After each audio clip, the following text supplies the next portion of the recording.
Today we've got a great story of revenge on a scamming plumber. We'll get into that in a bit, but first, our next story is, sure, I'll help pack up. In 2001, I lost my retail management day job and went back to school at night. 9/11 made it hard to find a job. After months of applying and a few interviews that interfered with my focus on studying, by late spring 2002, I was offered a new retail buying job that worked with my school schedule. Temp to perm, but it would pay my mortgage and feed me, the wife, and the kids for the rest of the 4-year program, or so I thought. On my second day, they called us into the break room to announce a move in 90 days, 2/3 of the way across the country where the parent company's home office was. We would all be laid off because they couldn't find good retail help in the current city. Yes, they said that to the retail help they hired. Well, before our scheduled last day, I was doing actual work in my cubicle when a big moving company dude said he had to pack the PC. Boss came by, pointed to a stack of flattened out moving boxes, packing tape, and Sharpies,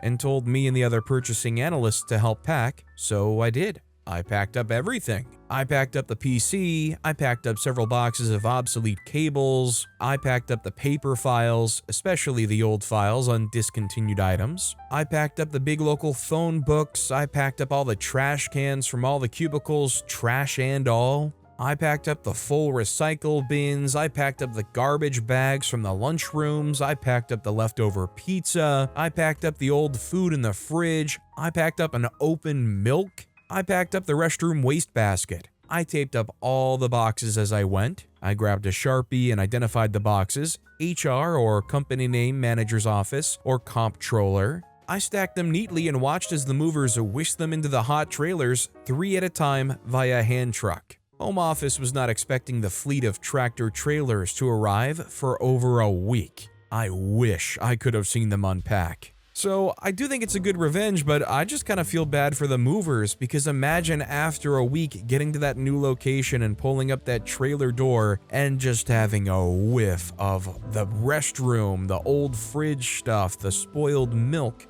I mean, as good as the revenge is, the problem is I feel like there's almost no way that it actually made it into the manager's office because that would have to undeniably have been reeking through that cardboard. Savable commented, I've been on the other side of that story. Years ago, when I was in the IT team for a company which had just declared bankruptcy and was bought out by a competitor for just £1, most of the staff was sent home on gardening leave, so it was just us and the call center left. All the office equipment was being packed up to be shipped north to the new owners. Except, as I later found out, some very expensive equipment which ended up in the ceiling. I remember on the final day wandering through the call center, literally lifting the PCs and monitors and phones off the desks and putting them in shipping boxes while they were still being used. Weirdest day of my life. Also, hi, I'm Steven, and if you guys enjoy crazy stories of revenge, why not hit those like and subscribe buttons down below? Our next story is, my roommate kept stealing my oat milk, so I switched it with watered down mayo juice. He swore he wasn't touching it, but every week the carton got lighter. I put a sticky note on it, didn't work. I moved it to the back of the fridge, still vanished. So I got surgical. Took an empty oat milk container, filled it with a blend of mayo, warm water, and a splash of vinegar for tang. Same color, same texture, pure evil. Put it right up in front of the fridge, label facing out, waited. Next morning I heard it. Sip, gag, spit, cough. He slammed the fridge and shouted, "What the heck is wrong with this milk?" I just blinked at him and said, "I don't know, tastes fine to me." He learned his lesson and kept his hands off. I feel like as long as you don't actually harm the person, they don't have like an allergy that you're intentionally trying to trip, I think it's more than fair game if they're stealing your food or really any kind of your stuff that you're paying for and not intentionally sharing. I always thought it was wild how many stories would come up of people doing this in the workplace, and the people who put stuff in their food like spicy peppers, they get in trouble for like making their coworkers ill somehow. I remember seeing one story of somebody putting ghost peppers or a similar very hot pepper in their food to get back at a coworker who was stealing their food. And they were told they were going to get in trouble for doing that to their coworker until the person ate it in front of them. Turns out they really like really hot peppers. Our next story is a future lawyer's petty revenge on a tenant. In the late 70s, my parents bought too much house for too much money. The place had a basement tenant. The rent from the basement will cover the mortgage, my parents said. But the tenant wasn't paying rent, and after a few months, my parents missed a mortgage payment. The tenant wasn't even in the place most days. He had another place close to work. He just used my mother's place as a weekend party crash pad. I tried talking to him, but he had a really bad attitude. My father tried to evict the man, but was defeated by the paperwork. By the time my mother asked for my help, they were desperate. They had a mortgage to pay and they needed the guy gone before the bank came knocking. The courthouse had a law library and nice people at the desk. With their help, I served and filed some forms. The tenant didn't care. He laughed and said I should tell it to the judge. When the court date finally came, the tenant was there, looking smug as if the law weren't on my side. I soon learned why. I watched case after case get adjourned. First time up, the judge would say, and that would be that. The case would be delayed for another month or 3. But the tenant's smugness worked against him. The judge didn't like him, not one bit, and gave him the heave-ho, ordering him evicted effective immediately. I wanted to celebrate, but the tenant was smiling as he walked out of court. That caused me concern. An old paralegal helped me out. A judgment's just a piece of paper, he told me. You'll still need the sheriff to get him out. I'd been clutching my court order like a trophy, but the paralegal's words deflated me. Can the sheriff come right away? The paralegal laughed, telling me about writs and deposits, about sheriff's fees and delays. Is there any way around that? I needed help. I was only 17 and my loophole antenna had not yet grown. There are no exceptions, the paralegal told me, adding that unless the man abandoned the place,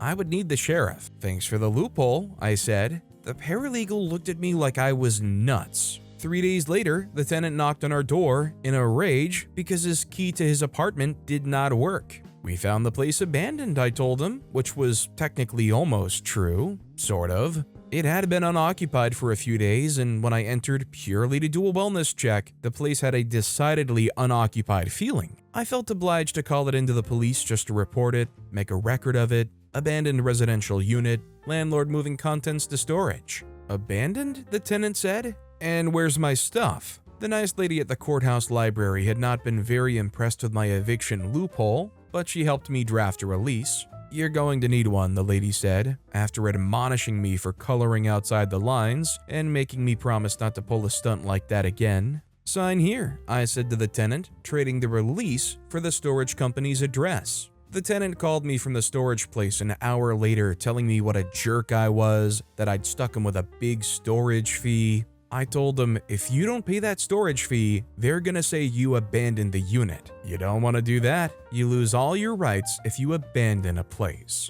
I hung up the phone. So I think the common denominator here is just nobody really liked the guy. I feel like if that tenant had anybody out there willing to stick their necks out for them, OP wouldn't have been able to get away with, oh, they haven't been home in 2 days, it's abandoned. That said, still ultimately the right outcome. Our next story is Group Project Revenge. Background: some of these stories reminded me of a group project back in high school. I always loved my English classes as I was an avid reader, enjoyed creative writing, and it was always my easy A. Except for my senior year, when I had the teacher that fit the trope of that teacher always flirting with the athletes in her class, asking them about their games or personal lives during class, letting them distract her during assignments but getting annoyed seeing other students on their phones, letting them turn in work late for no reason and somehow annoyed by the students actually interested in learning. It had gotten to a point of me and some of the others dreading going to this class because of all the distractions and weird flirting. Even as seniors, when you expect people to slack off some,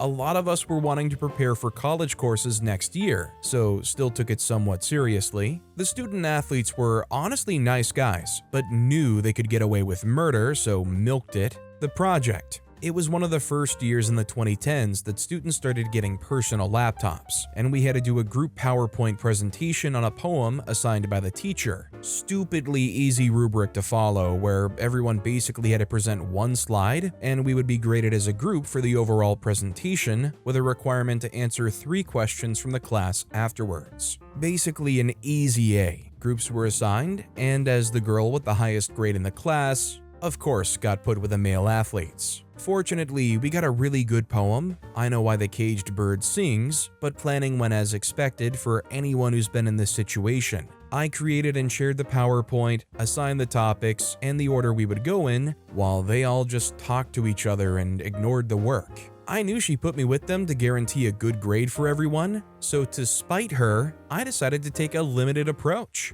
I created the intro and my slide and did not touch anyone else's, leaving them completely blank. When she would tease, "Are you letting her do all the work?" I laughed along with them. I even reminded my group the day before we presented to go in and add anything, knowing that if they at least looked at it, they would know they would be presenting a blank slide. I knew I was risking my own grade, but had been accepted to college already and my GPA was fine, and if everything went as I think it would, it'll be worth it. The fall, day of the presentations, the best thing happened. She has an observer from the admin office. We usually see them in a class only one day a year. I could not have dreamed for a better situation. I volunteer our group to go first, see the excitement in our teachers' eyes and the panic in the guys in my group. I presented the intro on the author's history. It is going really well. Class seems to be engaged in what I'm saying. The observer is smiling.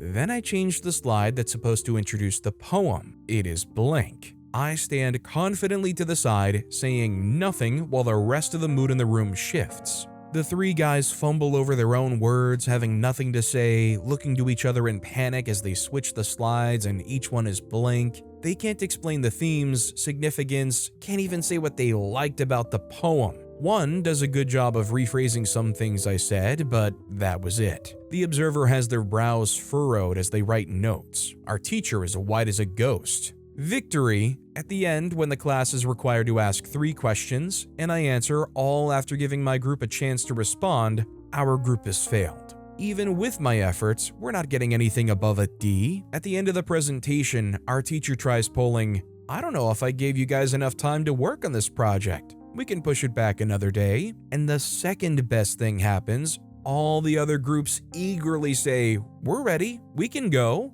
Everyone has figured I tanked on purpose, and if you've done group presentations in class before, you know yours looks a lot better going after someone who just failed. After one more group does, doing a great collaborative effort, the observer says something quietly to our teacher and leaves. The rest of my group sits with their heads down, embarrassed as the rest of the class presents. They know they messed up. One even apologized to me. At the end of class, she asks us to stay behind. I get told I'll get an A and the rest will be given a new assignment to make up the grade. Aftermath, the rest of the year, she really cracked down on her teaching and stopped flirting with the students. Even when they tried messing around with her, she had observers about 3 to 4 more times that year, and the next school year got downgraded from all upperclassmen courses to only teaching freshman and remedial English. Found out later on after the observer reported back, she was required to submit some lesson plans for review, and they were abysmal. And some of the other observations did not go well either. Nothing was a fireable offense, but since our school was considered competitive to work in, they decided to reward newer teachers with the more desired grade levels. This wasn't my first time being assigned to a group to help the grade or make sure the others behaved, but was my first time acting out on it. Was 100% worth it, and it served as a reminder in college and even early in my career to not let others take credit for your work, and if they do, letting them fail looks worse on them than it does you. The important thing here is, OP was a good student. OP put themselves through their hard work in a position where they could afford to absolutely tank this grade and not have an issue. Problem is when this kind of stuff happens to people who are doing their best, but it would tangibly affect their grade if they were to tank this project. The problem the disgusting weird teacher did here was taking the idea of having one student do all the work for the jocks and putting it all on the shoulders of the smart girl who had already well had their bed made. And, had the constitution to actually just do the right thing even if it meant tanking their grade a bit. Tremenda Karusha commented, "When the teacher plays favorites, outshine them with your brilliance and watch their game crumble like a house of cards. Proactively take charge, don't just coast, become the driving force behind a project's success. Our next story is, my competitive friend was always insulting my wine, so I tricked him into sampling and insulting his own. During the pandemic, I started making wines, beers, and meads for my friends. At the time, we lived in a country where it was hard to get alcohol and, due to the virus, we were all locked out of our primary supplier for over a year. No one could get alcohol, so I started brewing again after a 15-year hiatus, supplying my community, so to say. Well, it really irked this guy that people would trade me things for my wines and meads. It also really drove him nuts that I knew how to malt and basically make beer from feed grain. No homebrew supply shops within 2,000 miles. So at every opportunity, he was just throwing insults on my wine. And yes, it was simple country wine, but well crafted for using local fruits. Clear, balanced, strong. Wapatui is what we used to call it back home. His wife would back him up. I always thought this was strange because I was delivering trunk loads of wine to my friends, and people would hardly ever touch his wine at parties. Anyway, we were having a sampling night, which is how I met most of my people. And in front of the whole room full of people, he throws insults over this wine I'd poured. Well, I said, "You made this one. I didn't want you to feel left out." They stayed 5 minutes max and shuffled out. I love the idea that this guy was so convinced that OP would be using their own supply here that they were so confident they would just throw out some wild insults and say, "That's the worst wine I've ever tasted. That wine tastes like you put a funnel on a trough urinal." Like, how internally shriveling do you think it must have felt for him to realize OP was pouring his wine? By Jiminy commented, "I did a bait and switch for a whiskey connoisseur. He only ever had the best whiskeys and all that nonsense. I'm now really into my whiskeys, but at the time was buying lots of sample bottles to try them and find what kind of profile I liked. I had this guy constantly bringing out full bottles of 18-year this, 21-year that, and really ramming it home how much he knew about the distillery and the brewing process, and how he was doing me a favor by giving me a taster, etc. Really talking down to me. So, of course, I ordered an empty 30-year-old bottle off eBay, filled it halfway with Tesco value whiskey, and took it along with me to my next music night when I know he would be there. Oh, the look on his face and the constant calls of, "He's finally jumped into the world of whiskey, and what a stunning bottle to start with," and extolling all of the flavors from this cheap blended paint stripper. Jerk. Our next story is, some guy parked across 3 handicap spots and left his windows open. This just happened yesterday. In late April, I hurt my foot and ankle, which required surgery, so I was given a temporary handicap placard. I went to Target to pick up some groceries in the middle of the afternoon when I knew it would be dead, except that a single car was taking up 3 spots parked horizontally across 3 lanes. A very nice Porsche is sitting there with no tags, no placards, and the passenger side window wide open like an invitation. I grabbed some dirt and gravel from nearby and lightly sprinkled it all over the passenger seat for theatrics. Then I went inside and told the front desk I thought I saw a raccoon slip into the Porsche hogging up the handicapped spots. They announced over the intercom, asking the owner to come up. I stayed within viewing distance to see what would happen when a dude practically ran over, yelling about his car and calling the employees names for lack of pest control, clearly ticked and yelling. Not long after, a big butt biker looking security guard showed up. Then he called parking enforcement to handle the parking violation. He was also banned from that Target for his conduct. Meanwhile, I doubt there was any sign of a raccoon in his car. Edit, for people who have trouble reading, there was never a raccoon. Edit 2, for everyone saying it's impossible for a Porsche to take up 3 spots. From a comment below, don't know what to tell you. It looked like a sleek SUV, I don't know much about cars, but I saw the Porsche written on the back and it looked nice. It was parked in the middle of 3 spots and the ends were jutting into each other's lane. I have to agree, I'm no car connoisseur. I honestly don't know my Fords from my Hondas from my whatever. But still, I hear the brand Porsche and took up 3 parking spots and I think that is an otherworldly talented jerk parking job.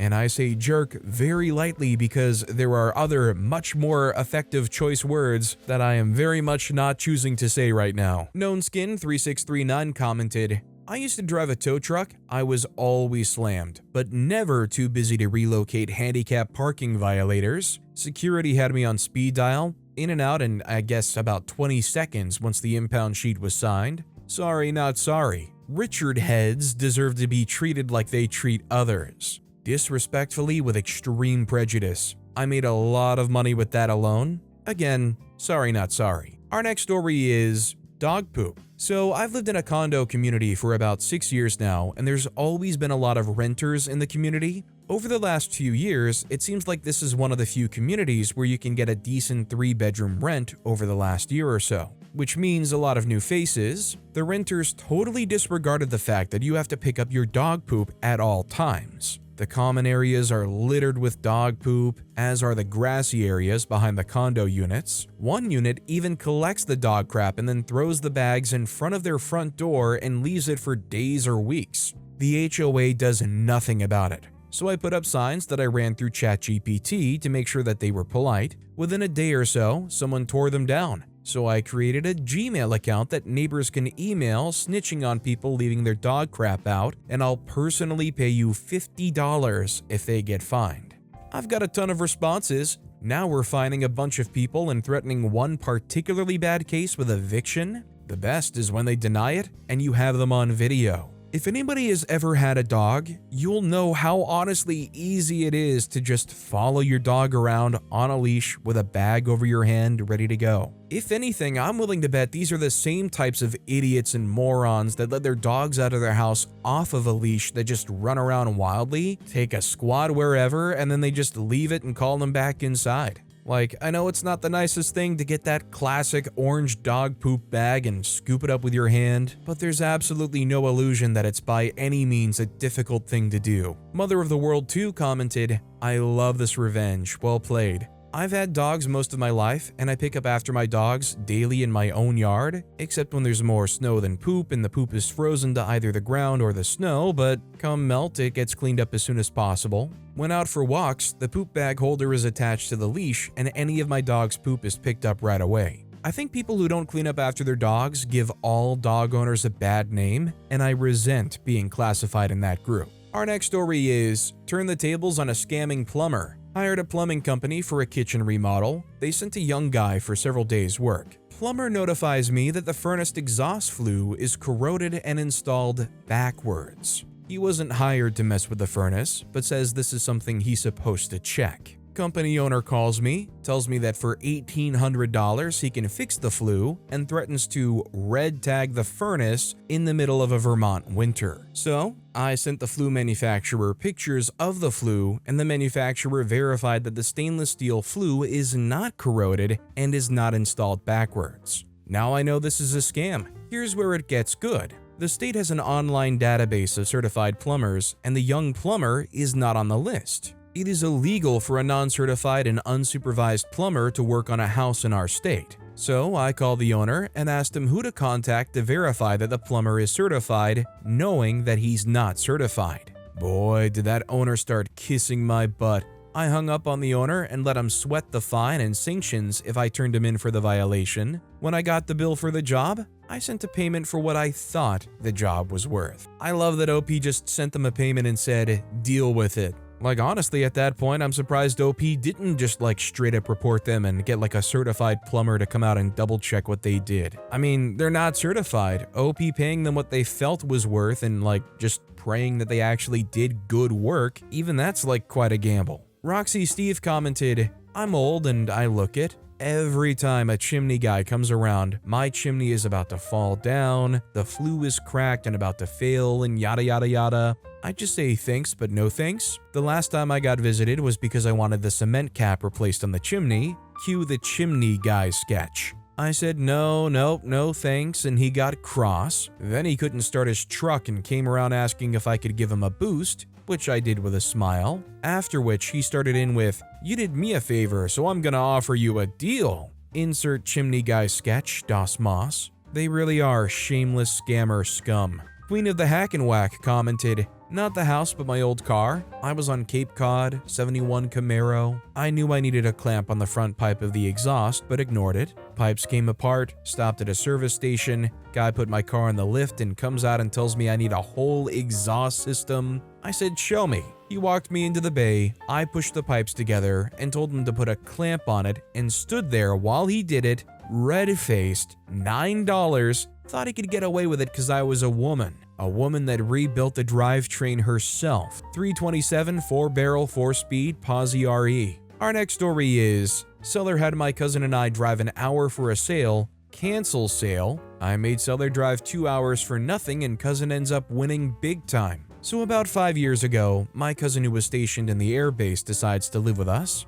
He loves to shop around and, according to him, things are cheaper down here. So one day he comes to me and asks if I want to drive down an hour to pick up a bundle of 12-2 copper wire. Can't remember the quantity, but it was more than 15. At the time, we were working on my house doing small projects and we saw how the price of things were creeping up, so he wanted to buy before they got insanely expensive, which they did. So we drive down about an hour and the seller texts my cousin and tells him that the deal is off and someone else is paying top dollar. My cousin is ticked off at this point and we drive back. Asks me to stop at a convenience store to buy a couple of beers. He was angry and then he was bummed out. So I told him, what if I make him drive up an hour to make him waste his time? Not long ago, I bought something off OfferUp as well and the Home Depot we met up at came to mind. So I text the guy, offered close to full price for them. He got excited, he replied seconds after every text. He texts me that he's at the Home Depot, and I block him. He messages my cousin if he's still interested. He says yes, but for slightly less money. Drives right to my house, unloads it for my cousin, and leaves. Cousin wasn't sad anymore. You know, usually I'm not a fan of playing these kinds of games on Craigslist or OfferUp or Facebook Marketplace, but he's the one who really started this whole thing by saying somebody's paying top price, bro. It's like just as bad as those people on eBay who put an item out for a bid and you get like a really good deal on the item because for whatever reason a bunch of other people didn't bid on it and then they cancel it and say, oh, we just don't have it in stock anymore and then relist it. Our next story is, accuse me of theft? I'll just follow the rules. Once upon a time, I was a busser in a well-known Italian-American sit-down chain. I'm sure you know the one. I didn't mind the work. It was satisfying seeing things get clean, and I even got to flex my public health knowledge when COVID hit. Not to pat myself on the back, but I was a real powerhouse, known for hefting 40 pounds of dishes onto a tray at a time. Suffice it to say, I kept that dining room rolling, whether other bussers were scheduled or not. Enter Monica. Monica and I were on decent terms. She was nice enough. We came in, we did our jobs, we went home. Well, one day, she thought she saw a guest leave her a cash tip. I bussed the table and didn't remember seeing one. She promptly asked me about it, to which I responded, having lost track of exactly which table it was. Did you check under the Ziosk? Ziosk is the little computer at the table you can play games or pay with. I routinely left tips under them, so they were easy to access by servers, but out of sight for would-be thieves. She said she did check, and there was no cash. I shrugged and said, sorry then, I don't guess they ended up leaving anything. She insisted that she had seen them leave her at least a $10 bill. I asked where she thought it would be then, and she glanced pointedly down at my pocket. I bristled. I know you did not just accuse me of theft. The only cash in my pocket is $12 from the bartender at lunch. Ask the manager. I'll even empty my pockets. It was common for the bartender to tip the busser, as the busser would run their dirty dishes also. She sauntered off. I grouched about it and returned to work, knowing full well I was right. Later on, I ran into the GM, whom I told about the situation. Knowing me, he simply chuckled and assured me he didn't believe for a moment that I'd stolen anything. I offered again to turn out my pockets, but he declined, saying he believed me. Cut to the next shift, I worked with Monica. It was a busy lunch and the hosts were asking for specific tables. Well, those tables belonged to Monica. Already annoyed her, I'd put them on the bottom of my priority list. When I got to them, I realized she hadn't pre-bussed them. Servers are supposed to never leave a table without a dirty plate or two. The bussers are only supposed to deal with small plates, a salad bowl, glasses, that sort of thing. This is done for the sake of efficiency. Well, I decided that if Monica hadn't pre-bussed the table yet, she probably also hadn't checked it for cash tips. So I radioed the host stand, "Sorry, there are other tables I can turn faster. Ask Monica to come pre-bus her section." This continued throughout the shift, and the management noticed the slow turning of the section and asked me to go handle it. I responded, "Not until she pre-busses." She falsely accused me of stealing tips, so I don't touch her table unless I'm sure she's been there, and the easiest way to know if she's been there is to check if they're pre-bussed. The manager understood my logic and left me alone. Monica had to pre-bus every single table, while literally every other table in the restaurant was clean. She wasn't getting sat, and thus wasn't making as much money. Fewer guests, fewer potential tips. The icing on the cake? This was a lunch shift. I was the only busser scheduled, so she couldn't go ask another busser to handle it. Even if she had, the rest of them were quite lazy and also would not have touched it without a pre-bus. After about a week of this, she finally approached me, apologized for the false accusation, and asked that we go back to how things were before. I said fine, but if she ever so much as blinked at me wrong again, she would be bussing her own tables. Perhaps not as satisfying a conclusion as other stories, but I feel good I made my point. Nobody ever accused me of theft again, primarily because I know good and well not to mess with anyone's money. I'm just gonna say it, with a person who acts and operates the way she does, she probably got stiffed. Cheshire Cat 6886 commented, "Hey, don't diss yourself, that was a perfect petty revenge. And you actually changed the situation for the better. Be proud of yourself. Most people just become total jerks and hold grudges. I mean, keep your eye on that one, but good for you." Our next story is, "My cousin told me to save my pity, now he wants it." I have no one else to share this with, so I'm hoping you like gossip about people you don't know. A few months ago, my cousin and I got into it. It started as me asking him and his mother privately to stop talking crap about immigrants in front of my kids. He starts ranting about people ending college girls and taking over apartment buildings or whatever Fox News was feeding him at the time. I basically just said, "Whatever, keep your bigoted crap away from my kids. I feel sorry for you having to live in fear of brown people all the time. That must be tough." He said, "Save your pity,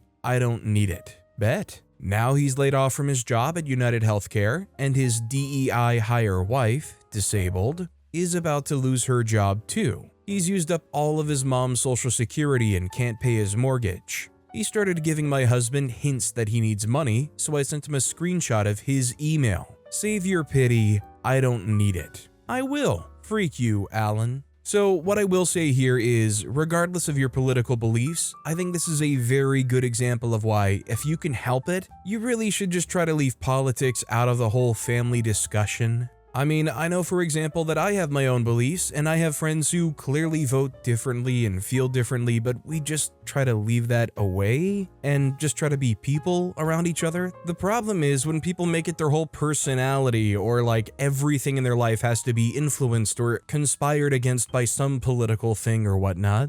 Our next story is, "Surprised an online bully in the mail." A few years ago, I left an innocuous comment under an Instagram post. Karen decided to take the opportunity to tear me down, blowing up my notifications and drawing completely false conclusions about my character. Because the post was about employment and college, she taunted me about how I must have gone into debt for a $167,000 useless degree and being an unemployed leech on the government and other things to that effect. I never would have known that Karen existed if she had not gone out of her way to bombard me. I tried not to take it personally, but I guess it still hit a nerve. I looked through her public wannabe influencer profile, and she had posted a picture of a letter that contained her full name. This made it easy peasy to find out her address. A long time later, I found out about the company called Ruin Days, and I anonymously mailed her a copy of their book called How to Not Be an Expletive.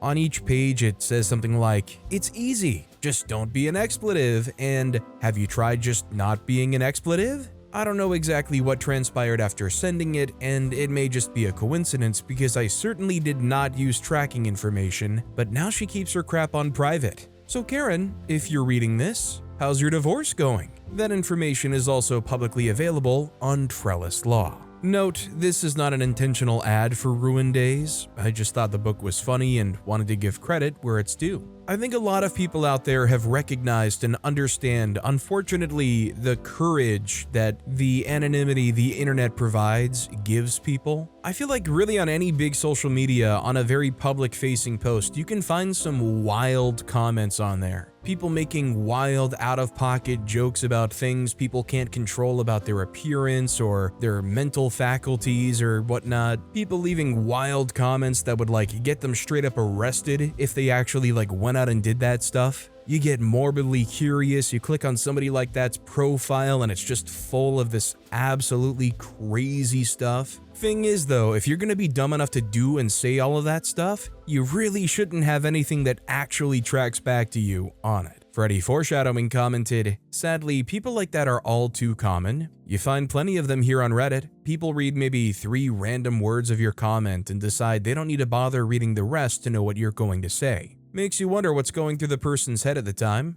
I do like the premise of the book though. Sadly, I'm guessing if she's going through a divorce, that's probably more likely to be why her profiles are private than your actions. Though usually in divorce proceedings, it's the man who's the expletive and the wife that's the bench. Though I suppose if she were married to a woman, she could be the expletive. Our next story is, a friend wouldn't look at my new car, so I pretended to be very unimpressed by her new car. I got a new car a while back and it was a big deal for me. It was the very first new car I ever bought. I'm almost 30, so it's not a big deal for most of my friends. My one friend, Mary, would always roll her eyes when I talked about my old car because it was so crappy and say, "Get a new car," as if it was as easy as that. So after years of saving, I decided to buy a new car. Tariffs sped up my timeline because I was worried about paying extra. I was driving my sister and roommate all around because it was a new car and I was excited about it. So naturally, I offered to drive to Mary's house.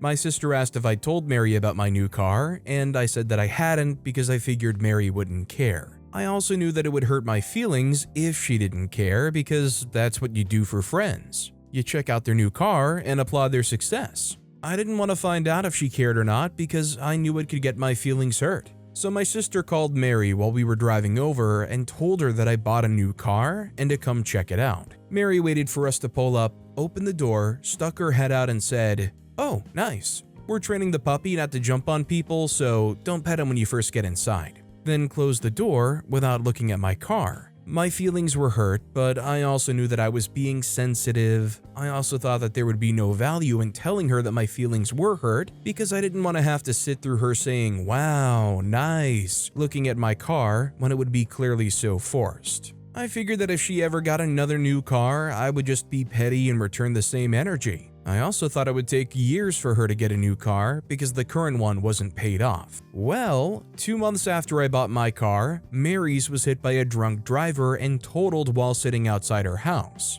Today, she offered to pick me up in her brand new car, bought less than a week ago, to go to a mutual friend's pool party. I got in without mentioning anything about the car. Whenever she mentioned the car at all, I ignored that particular topic and focused on something else. When we got to the pool party, the host came out to ooh and ah over the new car, but I just walked inside. On the drive home, she couldn't hold it in anymore and was way less subtle. "This car gets 30 miles per gallon." So I said, "Mine gets 40. Then she tried showing off her camera and I just said, "Oh, that's nice," very unenthusiastically. I could tell it bothered her. It was tiny, it was petty, and maybe a better friend wouldn't do it. But I can't be the bigger person anymore. I just wonder how this is going to impact OP's relationship with their friend. I feel like there's a much bigger discussion we could have that we're not going to get into here about seeking certain reactions from people. You know, putting so much weight on expecting a certain kind of reaction from somebody when it's maybe not an altogether warranted thing. Like, if you take that friendship and you analyze it for what it is and everything else they do in that friendship, does them not going out there and fawning over the new car you bought justify and wash away all of the other aspects of the friendship? Universal Refuse commented, "This story would be downright hilarious if you both bought the same make and model." Unmasked Zero commented, "If friend didn't even look at OP's, she wouldn't even know." So that would be so good, raving about her car and OP just keeps saying, "Mine too," to everything. The real story was good, but I'd pay actual money to see the internal car footage, if there was any, if yours played out instead. Our next story is no ice cream for Karen. So I'm working at the summer camp and it's ice cream day. You ever scoop 1,500 scoops of ice cream without stopping? It's exhausting, and I'm ready to be done with my day when the last person comes to get ice cream. Let's call her Karen. Does this ice cream have peanuts? I'm very allergic and can't have peanuts near me, she says. Okay, sure, peanut allergies can be serious, so I understand her caution. Only thing is, it's vanilla ice cream, I state, already feeling the headache. Well, there might be peanuts in it, she responds, not backing down. I don't know how to take that because it's ridiculous, so I go back in the kitchen to ask the head chef, "Hey chef, are there peanuts in the vanilla ice cream?" "No, it's vanilla ice cream and there's no peanuts out as toppings," chef says. I return and tell Karen what chef told me, that apparently is not good enough for her. "Well, I need you to go check the box and see if there's peanuts in the ingredients," she demands. I sigh and wander back down the stairs to the walk-in cooler to check. I even thought to bring it back with me in case she doesn't believe me. "There's no peanuts in the ingredients," I say, pointing them out to her. She reads them and then looks at me and says, "Well, they might have peanuts in the factory this was made. You need to check." I just stare at her dumbfounded. "And how exactly am I supposed to do that?" I responded, perhaps a little snarky. I was getting tired of her nonsense. She gets angry and goes off about how I'm treating her poorly and she should be given ice cream like everyone else, and she's gonna complain to management about my poor service. I just smile and shrug. It's a crappy summer job, I get paid barely anything, and no one else wants to do it. Complain all you want. She storms off. Thing is though, there was totally a bucket of strawberry sherbet made in-house for kids who are lactose intolerant, and that was guaranteed to not have peanuts. But like heck, I was gonna give it to her. Sure, I could have probably avoided the headache by bringing that up to begin with, but some people just don't deserve ice cream. Look, the bottom line here is this Karen and her peanut allergy is realistically just not compatible with a public store. If it's so severe that you have to have the ice cream store you're trying to buy from double check with the factory of the supplier of the vanilla ice cream to make sure that there's not any peanuts in the building. And don't most ice cream places like that have like little scoopable trays where they would definitely have like toppings and probably peanuts? Like the way this Karen was acting, it was a danger to even step foot in the place. See, William99 commented, "Reminds me of when I went to a local grocery store during COVID. The building has 2 entrances, but during the pandemic, you have to go in one entrance and out the other. No big deal for me since I was only getting a pack of batteries. Only catch was they were usually put on a shelf next to the exit-only door. They did have a guy guarding the exit-only door, but when I asked if I could go in that way, he said, 'I'm not getting paid enough to stop anybody, so go ahead.'" Our next story is, they say petty revenge is a dish best served cold. Years ago, I worked in a well-known national copy chain store. One of my coworkers was a very serious, angry dude who I'll call Max. Max was mostly fine with our fellow workers, but he hated customers and he absolutely loathed our boss. Max was an atheist metalhead with long hair and tattoos. Our boss, let's call him Johnny, was a blonde surfer dude who loved Jesus. Max worked second and third shift, Johnny worked first and second shift. Max and Johnny did not get along at all, and when they both worked second shift, sparks flew. Max didn't fly off the handle and rage quit one day. No, he planned one of the best delayed petty revenges I have ever seen. He made dozens of copies of graphic artwork with large slogans on them, things like a big $ with the words "Money is your God" or a naked nun with the words "Tramp for capitalism." You get the idea. Then, one night during third shift, Max went into the storage room and gently opened dozens of reams of white paper, carefully inserted his offensive images, and then sealed the reams and put them back into paper storage boxes. Then he put other boxes on top of those boxes.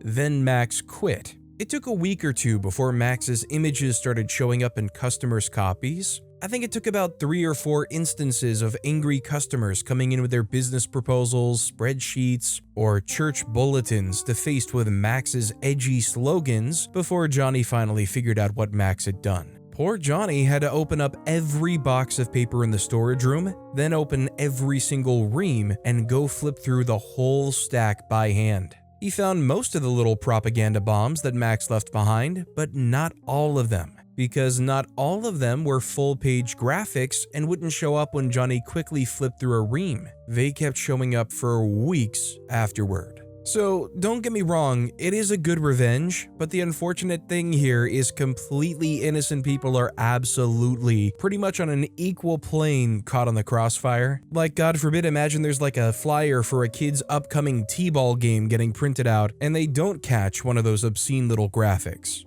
Cold Canyon 1633 commented, "But where's the revenge? Revenge means getting back at someone who did you wrong. Revenge does not mean freaking with someone you don't like because they're different from you. This is just Max being a complete jerk.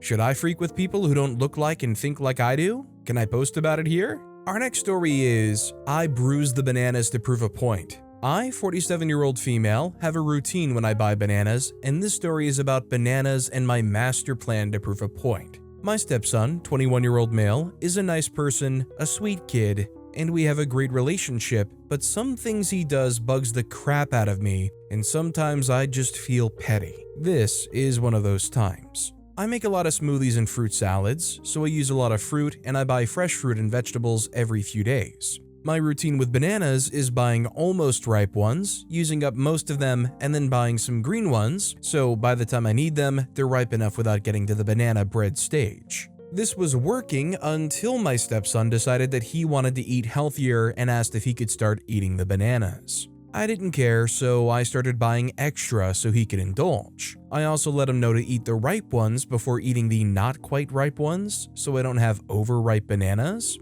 Well, the boy did not adhere to this. He was eating the barely ripe ones and leaving the ripe ones to get too ripe. He claims that any banana with a black spot is no good and is bruised on the inside, so he won't eat them. I explained to him that a brown spot doesn't mean that there will be a bruise on the inside, and we're talking about these small black dots. He does not believe me, so I hatch an idea. Next time I buy bananas, I press my thumb into them and run my nails along them to make sure they have black spots once they start to ripen. Next time the boy goes for one, he comments that they all have spots. I tell him that they didn't have any green ones, so this is what we got. He ate one and then realized that, oh, I was right, that a banana with a spot is edible. He will never know that I am in fact the mastermind behind the banana spots. Insert evil laugh. Edit, it's not a taste thing. When he was younger, he would have thrown away a banana with any bruises or black spots. If he liked to eat green or almost green bananas for taste or texture, I get it and would not pick on him.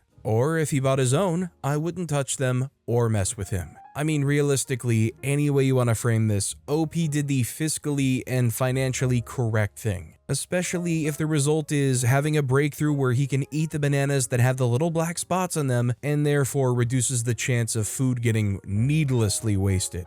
McMacker1 commented, was just going to suggest this, benignness of revenges. End of a paper clip or safety pin works too. Just lightly scratch the surface and whatever message will appear shortly without damaging the fruit. I've pranked friends very occasionally with this and it's always a good laugh because no harm is done. OP responded commenting, see, these are the fun pranks and revenge I like. Keep it fun. Sometimes you're teaching a lesson, and other times you're just getting a laugh. Our next story is, caught the office food thief accidentally. I'm relatively new at my job, and it's not the most organized place. There's a full kitchen and break room with a full fridge and freezer and even an oven. There are no rules about the food in the fridge, i.e. some is there to share and some is private. I just stick to what I've brought and keep it in a small lunch bag to keep it from being confused with a shareable. Another thing, this is in rural North Carolina, and I'm originally from New York. I've been here a while, but there's still cultural differences that matter.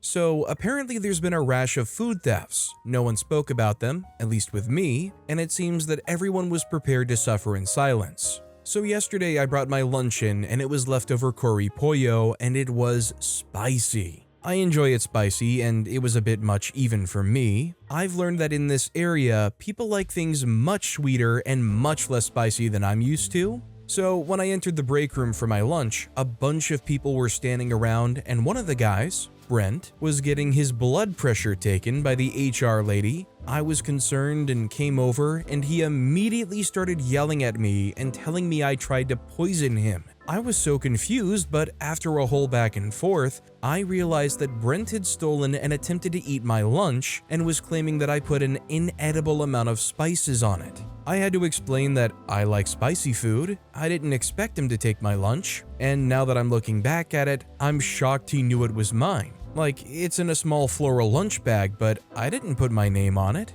So that's how everyone now knows that Brent is 1, a food thief, and 2, can't handle his spice. This is especially amusing to people because Brent is an older man over 6 feet and prides himself on being macho, and I'm a 5'0" woman and the least intimidating person ever. I was just talking about this exact kind of situation. It's almost pathetic that a story so similar popped up. Basically, if you're going to do like a food revenge thing, OP did it completely unintentionally here, but you almost have to like make sure that whatever it is that you're trying to indulge this person in to catch them, you can almost guarantee that you can safely eat it yourself. Like if there's a known food thief and your food keeps disappearing, that's kind of a problem of putting in like cat food or dog food that you yourself are not comfortable walking the walk and actually eating that. Like in that situation, I guess maybe there could be an argument that you were trying to intentionally cause this person to ingest something they shouldn't, even if it was via the very stupid route of being a lunch thief. Our next story is, moved my still damp laundry?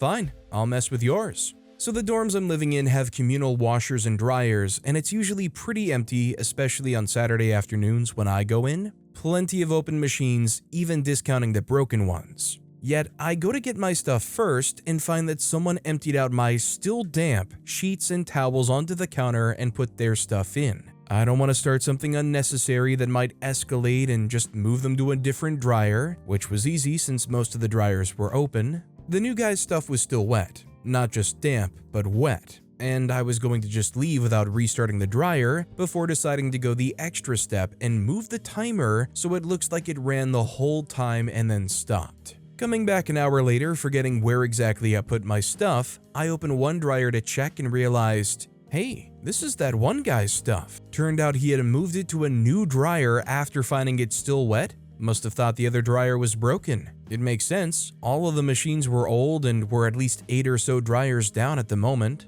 Well, his stuff is still wet, and seeing an opportunity, I again set the timer to 0, find my stuff, and then leave. No clue what he'll think when finding it, but I just hope he's just as annoyed as I was finding that someone had moved my still damp sheets when there were plenty of open dryers. Now, I don't know if this guy or girl is very particular about their process and is like, this is my assigned dryer that works so well for me all the time. You know, I can't trust any of the other dryers because they just may not do as good of a job. Whatever it was, it's obviously completely uncalled for what they did to OP stuff. Like, who knows? Maybe they just wanted to mess with OP just being a pure jerk. If that's the case, they doubly deserve what OP did back to them. Ditka85 commented, I always timed the dryers in my building and would come down around 5 minutes before the cycle ended so I wouldn't inconvenience anyone. One day, somebody moved my stuff and their clothes were midway through the cycle. I worked in factory QA and had dozens of those grease pencils where you pull a string to expose more grease. So I completely unwrapped a red one and tossed the entire center into their load. Tria Jace commented,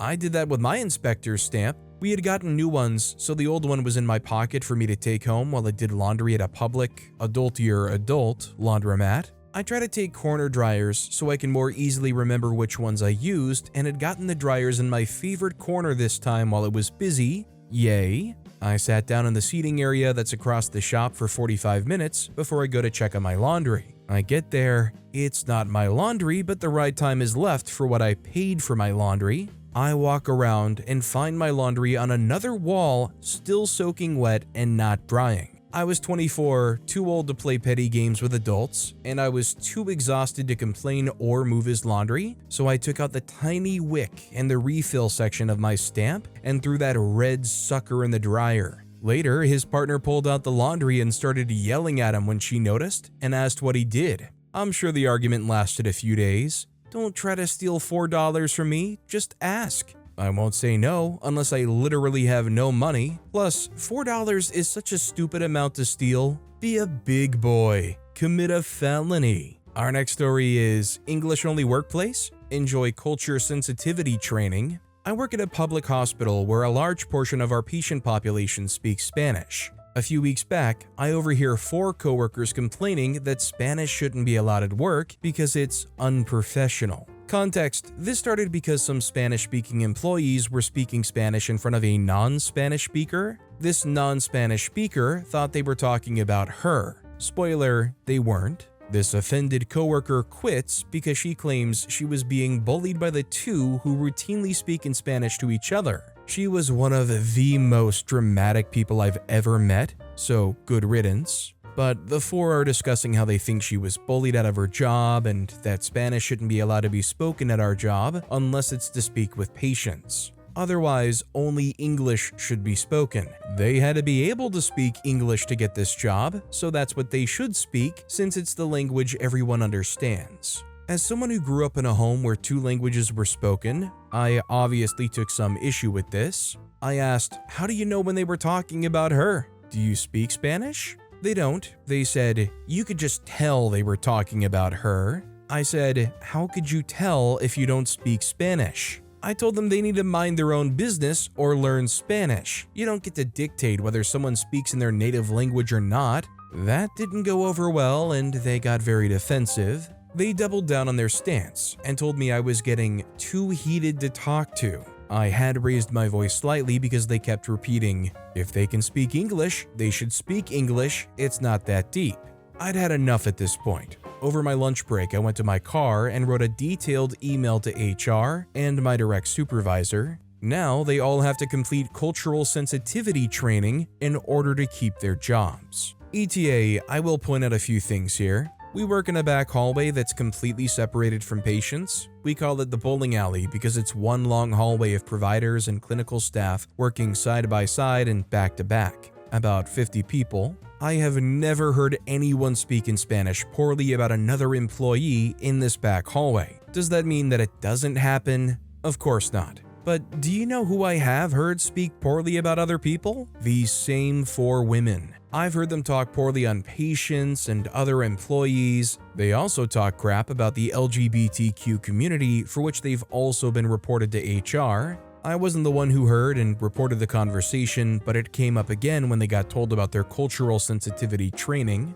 Secondly, here are some things to reflect on if you think only English should be spoken in the workplace. If you only speak English, you obviously think in English. For someone who speaks it as a second language, perhaps they think and articulate themselves better in their native language. They speak English during any professional encounters. Beyond that, they can and should speak whatever language they want. You feel isolated? Politely ask if they could switch to English around you so you can chime in, or learn Spanish. No one thinks or talks about you near as much as you think they do, so why impugn wrong motives when there isn't any proof? If you would tune out a conversation in English that doesn't pertain to you, why would you get pressed about someone speaking in another language around you? And even if they were talking crap about you, then that speaks more to the content of their character than it does to yours. If you know for a fact that someone is talking crap in another language, call them out on it or tell HR. Don't call for a ban on any non-English language being spoken because a few people use bilingualism for unkind things. So the only benefit of the doubt that I'm willing to extend here is I know that I would at least be curious of what's going on, especially like if you have those little situations where they're talking in Spanish, you have no idea what's going on, it feels like they're taking glances at you or laughing about something. You know, I'm the kind of person, my mind will start freaking out and fearing, oh, they're chatting about me or making fun of the way I look or something. That said, that's a me problem. Like, in no way does me feeling that way mean that I get to dictate and try to push this ridiculous notion of you can't speak anything but English in passing at the workplace. Yuke from the Yukon commented, my mom, a healthcare worker, had similar in her workplace. Some non-team players complained about coworkers speaking Tagalog, and out went an email about only speaking English. Not even French, which is our other official language. My mom, Indigenous, regularly speaks simple phrases with elderly patients in their native languages, and when she brought that to management's attention, they quickly backpedal. Our next story is Secret Revenge. My mother-in-law did not want me to marry my amazing wife. I wasn't rich enough to give her the lifestyle that she thought she deserved. She bet us $10 that she wouldn't cry at our wedding. She did. When we asked for that money, she pulled out two $5 bills and threw them on the floor saying, "That can go towards your inevitable divorce." And aside, we're still married, still in love, 47 years later. Anyway, once married, she started whittering on about when we're going to give her grandkids at every family do, every phone call, every letter. About 8 years in, we started talking about it and decided that neither of us were keen in the first place. But most importantly, we didn't want her in our lives any more than she already was. So, I had a vasectomy. And we didn't tell her. We just kept her hanging, frustrated, on the hook of possibility. It was glorious, and we still laugh about it whenever she starts up about how she was too old to enjoy them when the other siblings started popping them out. I feel like Opie and their partner handled this in a very nice and very diplomatic way. Could have made it a big deal, could have made a big show of it, probably could have made the misstep of just straight up telling them that you weren't interested in having kids and didn't want to. They adopted the very correct policy of, doesn't matter if they ask, don't tell. Where's Lockett commented, "You're a good man for not smothering her in her sleep. My mother-in-law is prone to hysteria and has always been a sweet woman that I can make fun of for how over the top she goes over things. One day, I went over to check on her dishwasher that hadn't worked in months. Nobody told me, nobody else does anything about it. I go over, decided it's decrepit anyway and tell her I'm going to replace it. I go to a Lowe's, find a special order return, buy a brand new dishwasher for $170, bring it to her house, and as I'm laying on her kitchen floor and wiring it in, she calls from her recliner I bought her and says, "Hey, this says it has to be grounded here in the instructions. You are grounding it, right? Woman, I will push you down and put you in a scooter." But with that being said, that's all the time we have for today. Now, if you want to hear another absolutely crazy revenge story, check out that video on the left. Or if you missed my latest video, check out that video on the right. That said, I'll see you all next time with some more stories.